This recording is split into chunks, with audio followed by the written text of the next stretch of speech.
What's up? Good morning, everybody.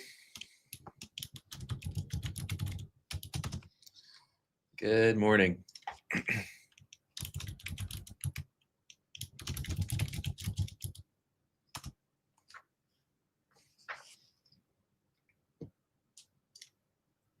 Let me know in the comments if you guys can hear me, see my screen. We'll get into the analysis for the day here. Hope you all had a good day yesterday. Briefly recap yesterday as well. Good morning, Daniel. Welcome in. Thanks, appreciate it. Xavier, good morning. Welcome in, man. Welcome.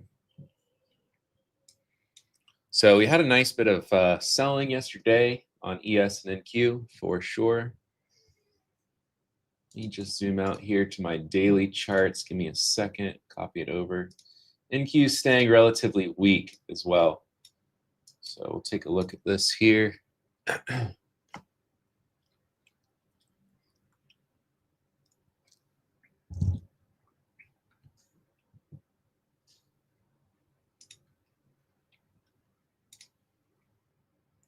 Well, let's hold back. Hang on.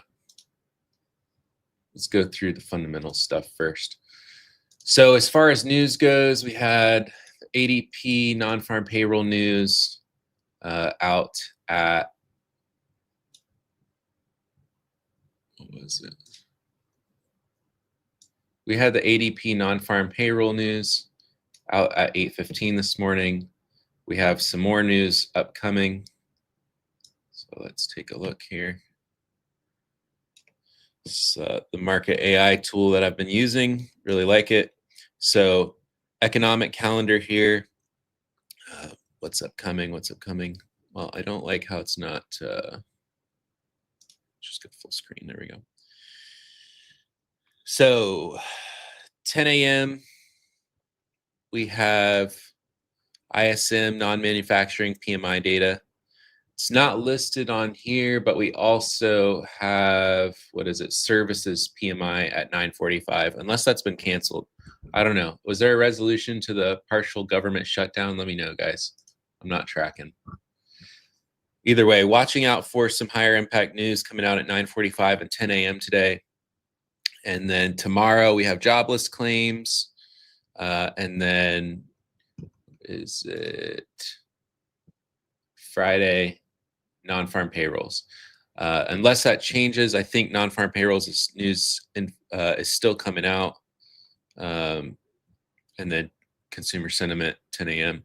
You check out this daily report got here from this. It's basically saying mixed sentiment right now. Headwinds from geopolitical tensions following the U.S.-Iran incident yesterday. If you're not aware, the U.S. shot down an Iranian drone. That a lot of people are just worried that could spark additional conflict between Iran and the U.S. right now. That's popping off. So some tech specifically software heavy names have been very weak recently. That's been dragging QQQ and the NASDAQ down. So the NASDAQ's been relatively weak.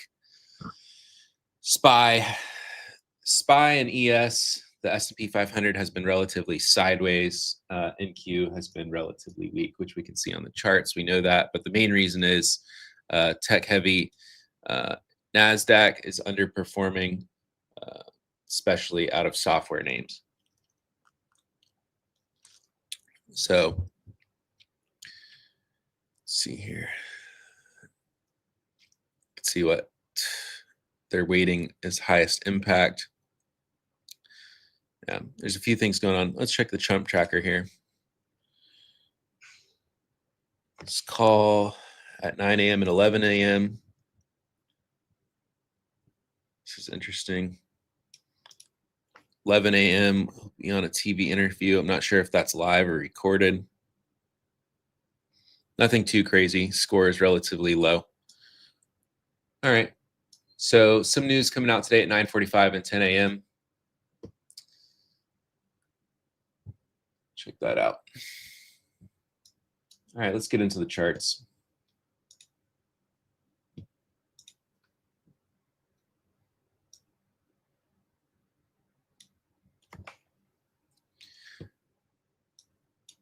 check out the daily chart here on NQ first. So this is what I was talking about. We can see we've clearly been having some lower highs on NQ after we failed to break out over this key resistance area. Again, I've been talking about this for a while now, but we had clear resistance area here, failed to break out, rejected back down, well under all-time highs still even on that pop, whereas ES was back up at all-time highs briefly. But on this drop back down, we've stayed relatively weak, albeit bulls have been doing their darndest to defend. So you can see just the wicks here on these drops. Bulls have been doing their darndest to try to recover each of these larger drops. However, we just keep pushing lower. Bears are staying pretty resilient here. So the interesting thing, on this strong selling yesterday, ES recovered about back up towards the 50%. NQ did not and has stayed consolidating pretty much towards the lows. So looking at this range here, let me just clear this out really quick. We've roughly been holding higher lows still for the most part inside this range here. You can look at this area of resistance as well. So we've still been holding higher lows, looking at these last major swing lows on the daily chart. This is kind of critical, in my opinion, for bulls to defend. If this goes, I don't see much from going back towards one of these prior lows down here, right? So this is kind of a critical spot here on NQ right now, as well as ES. We'll pull up ES in a second, but I'm just talking through daily chart right now, key spots. You can see we've bounced off of it twice here, but now this last drop is looking kind of heavy. Unless we get a strong bounce off here again, it's looking a little heavy to me. Just the fact that we're kind of building consolidation and volume down here at the lows and have failed to sustain back up at the highs. It's a little mixed though, just given that ES is still holding up a little better. Speaking of, let's take a look at the daily chart on ES.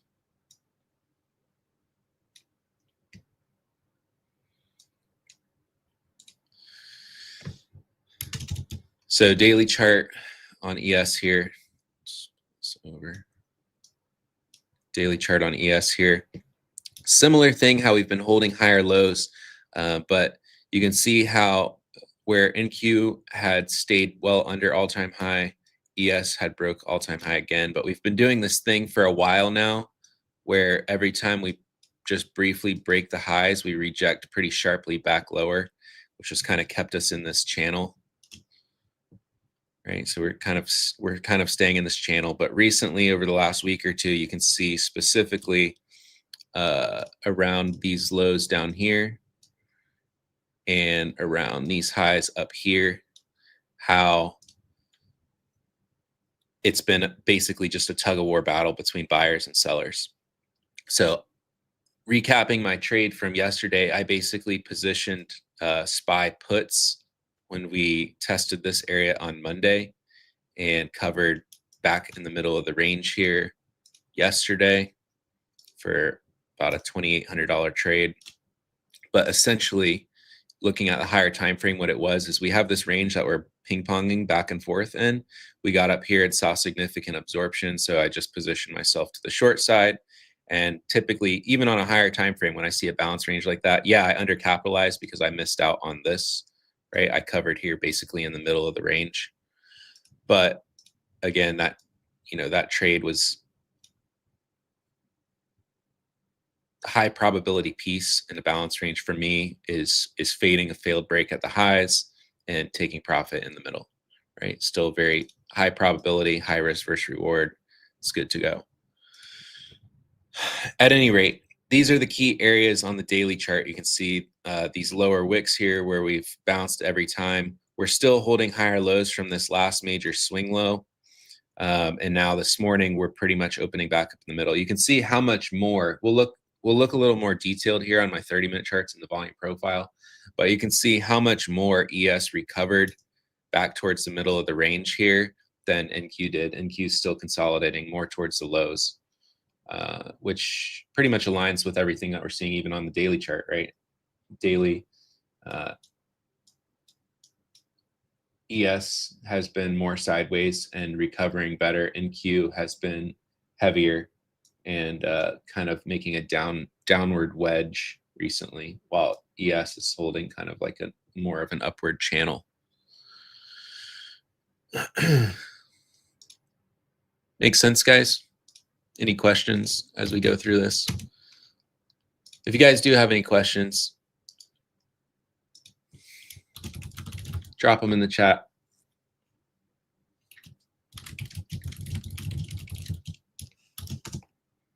Happy to go through it. Jammer, I've been asked, will you be doing this daily? I've been doing this every day this week. If there's good participation, then I'll do pre-market live streams more often for sure. But yeah, I've been doing the pre-market live streams, going through analysis and game plans every day this week, just to see if people are interested in tuning in. And then, you know, I live trade and do coaching in the flipping futures community every day. So after this ends, we'll be back over for the live trading session in flipping futures. All right. So let's talk a little more in detail here on the 30-minute chart with my volume profile. Let's go Tradeovate today. I have a similar setup on Tradeovate and Sierra chart.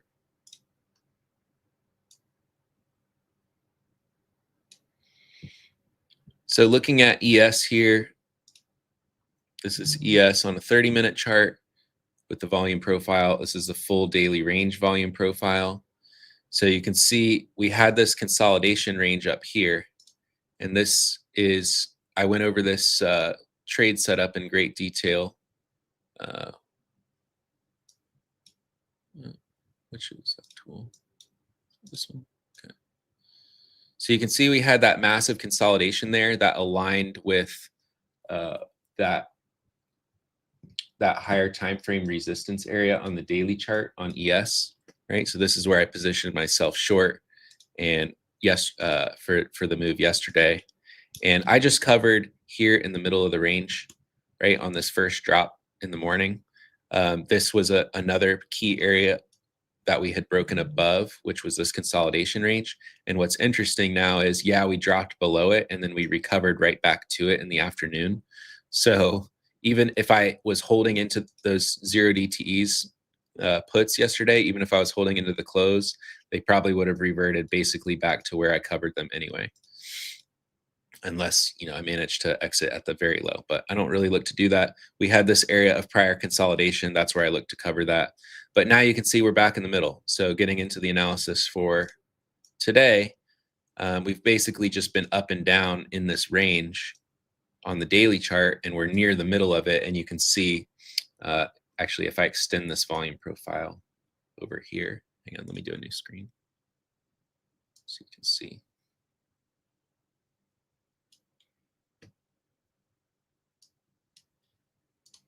Right, so you can see this area where we consolidated, right? And you can see that chop, but you can see where the volume built. And then we had, you know, this area up here where we had resistance, right, in that area above 7,000 to 70.30, right? We got up to that daily resistance area, rejected back down. Now we're once again, we kind of came and took out the lows, and now we're balanced back in very similar area to where we were balanced before, right? See all the volume built there, all the volume built there. We basically had a big pump fake to start the week, chopped all the way back down, and now we're just consolidating right back in the middle where we started. See that?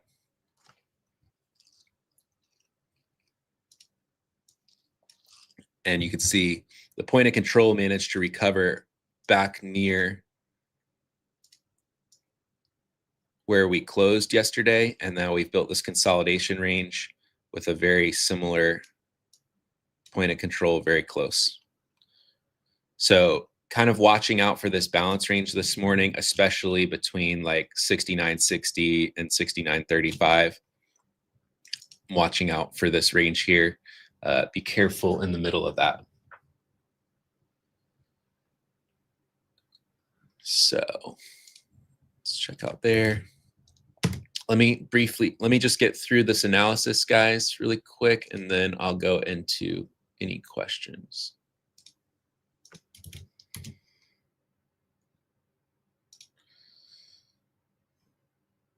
So looking at NQ, I was kind of kicking myself yesterday for not taking those puts that I traded. So you see, we came up to this similar spot up here on NQ, consolidated. This was a similar level that I had marked to that supply area, resistance area on ES was around 26,000. Talked about this in the game plan yesterday.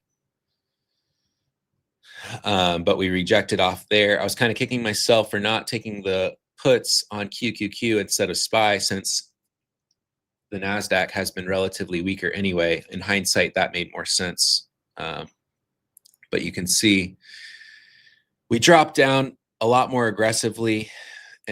We did recapture a little bit towards the end of the day here, right? And now we're kind of building volume, but you can see how the point of control is shifted lower, and we're still consolidating lower towards the low of the day, towards the lower end of the day on NQ. So we can just see kind of clear structure here, how NQ is relatively weaker and holding near the lows. But we want to watch out for basically this consolidation range between 25,350 and 25,5. So generally in a consolidation range like this, I first look to see if we get failed dips to target a bounce back to the middle, or failed pops to target back towards the middle, unless we get a true breakout. And then, I'll look for a trending move outside of that. If we get that, have to read the tape in real time to see what it looks like. We don't want to be a first seller on the break of the lows, first buyer on the break of the highs. We want to see a true breakout and retest hold outside of that. If we're going to look for that setup, ideally we would form like a low volume node outside on the breakout, build some volume, pull back, and hold for a true breakout. Or the same thing in reverse. But this is looking weak already here in the pre-market, especially looking at NQ is looking exceptionally weak. So we may see look at the selling on ES too. ES and NQ both looking pretty weak here. Yeah, a lot of selling. So we may see a continuation of the downside that potentially breaks down outside of this wedge / channel that we've been on the daily chart on ES and NQ today or this week. I don't know. Or maybe we go fake out the lows of it and bounce right back in. I don't know. We got to see what happens and stay patient. But you can see that balance range that we've been in. You can see the heavy selling come into the lows there. We just broke under those lows right now. So that's what I'm watching here, guys. Drop that in there. Again, when I see those balance ranges forms, I'm first watching out to see if we get fake outs above or below it to retrace back in towards the middle of it. However, if this turns into a strong, trending move to the downside or the upside trend reversal here at the lows would basically just be a bounce back up towards the highs of this daily range that we've been on ES and NQ. If we break down from here, we could go break down this wedge and channel on ES and NQ, which could see some extended downside. Institutional trading order flow. What exactly does true breakout mean to you? I want to see substantial volume and volatility on the break of it. And I want to see weaker pops that retrace, and I want to see, like, if we were to break down, for example.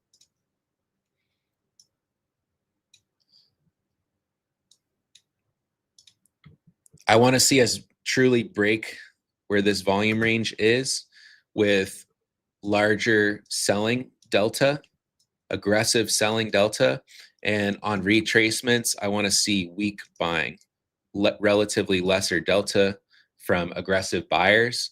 And ideally, I'd also see passive sellers continuing to sell to them, right? So we would see offers appearing, getting filled, and price would continue to reject lower. And on a volume profile, we would be seeing something like we have a strong break that leaves a volume tail like that. Then maybe we consolidate a little bit. Then maybe we consolidate a little bit, build a little bit more volume. And if we get a pop back, we would want to see kind of weaker buying and aggressive selling, probably defend around that low volume node area and retrace lower with strong. So basically we're seeing stronger selling on the drops and weaker buying on the pops that holds outside of this prior range. Does that make sense? Good question. Trade X Jitsu asks, hi Matt, for flipping futures, do we need to have all the tools, bookmap, footprint, and anything else that you guys use? I only have bookmap, not sure if that will suffice. Yeah, it'll totally suffice. You don't need all the tools that I have, right? I use footprint charts and bookmap. You just need whatever works for you, right? If I only had one thing, I would personally choose bookmap. Just bookmap and a simple candle chart with volume profile or something would be great. Actually, you really don't even need the volume profile either, because you can see I have session volume profiles and volume profiles on bookmap. So you can get all the same, it's all the same information. Absolutely don't need to have everything that I have.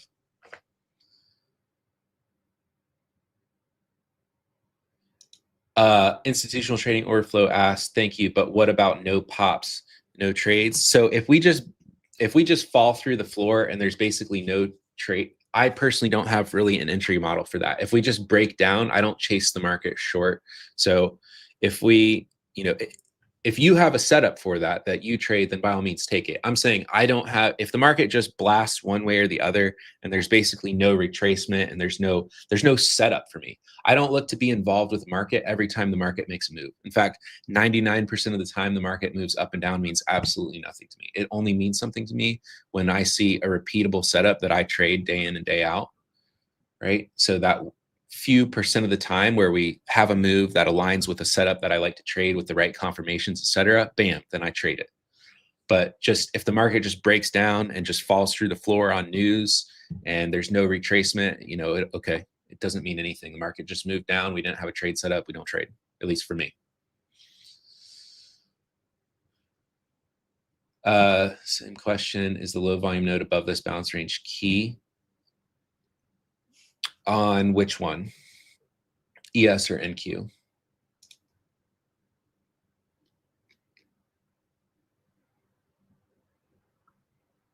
For ES? Are you talking about all the way back up towards the highs? Back up towards 7,000?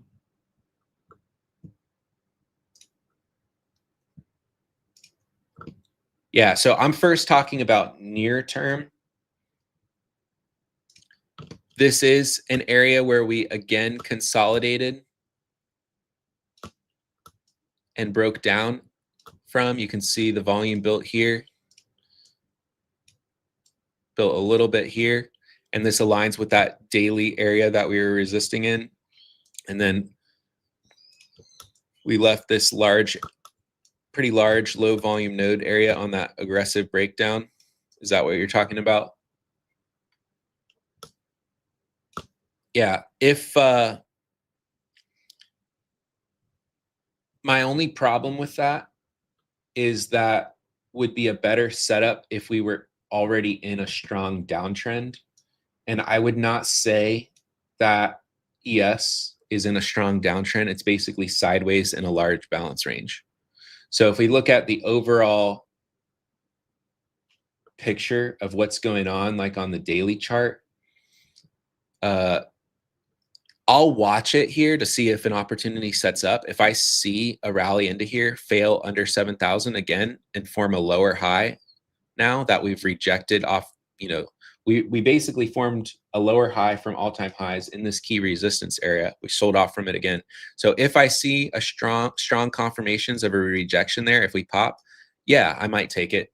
But this would be better for a trending move, and I would not say we have a trending downside move on ES right now.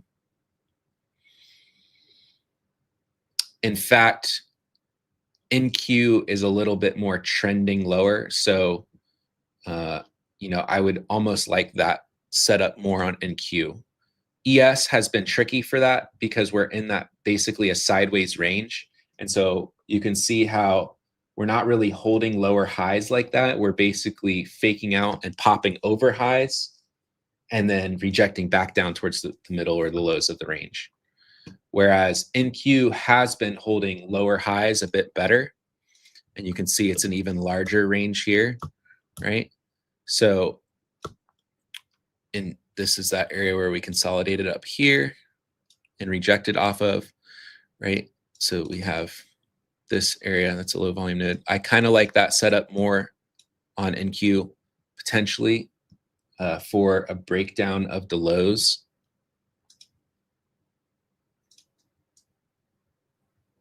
Right? Just because if basically what I'm saying is if we get a break, because what you'd be betting on for that type of play is we're betting on that ES and NQ are going to go break down the basic balance range and wedge that we've been in on a higher time frame. And so NQ is looking weaker. It's trending lower. It's making lower highs. So that play I think would be better on NQ. That is something that I'll watch on both of them. However, I don't think it's super A plus just because we're really not in a downtrend. We're basically like I started out today in the analysis was just the daily chart. You can see how we're basically just back and forth in a range. So I like failed breaks at the extremes, not low volume node retests for a trend in these conditions, if that's right. If that makes sense. But that is a setup. That is something to watch for sure.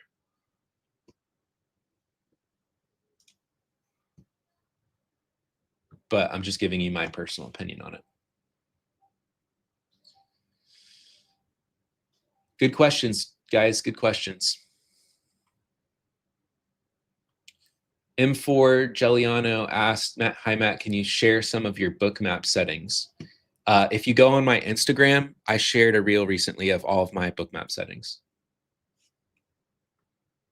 And I think I added it to my bookmap highlight in my stories highlight on the top of my Instagram page.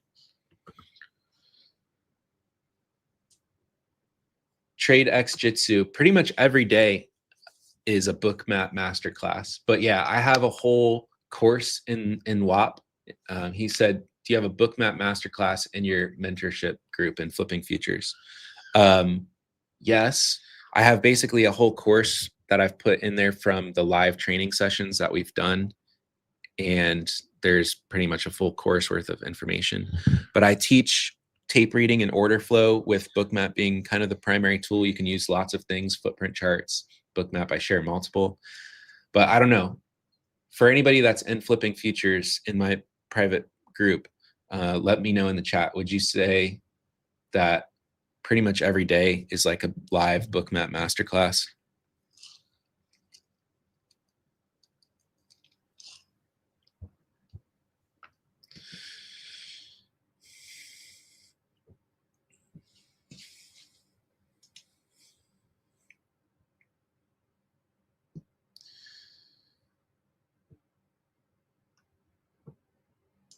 So those are the higher time frame levels. Those are the analysis and setups that I'm watching out for here this morning. So We'll jump into the live trading session over in Flipping Futures, guys. Thanks, everyone. If you're not in there and you're just tuning in for the pre-market analysis, thanks for joining in. I hope this helps you get your day started. Like I said, if we have good participation in these, I'll probably do them more often to help people with their analysis and game plans for the day. So appreciate you guys joining in. I'll be back tomorrow. And for those of you in the Flipping Futures group, I'll see you guys over for the live session in just a few minutes. Thanks, guys. Great questions today. Great participation. Appreciate y'all. Peace.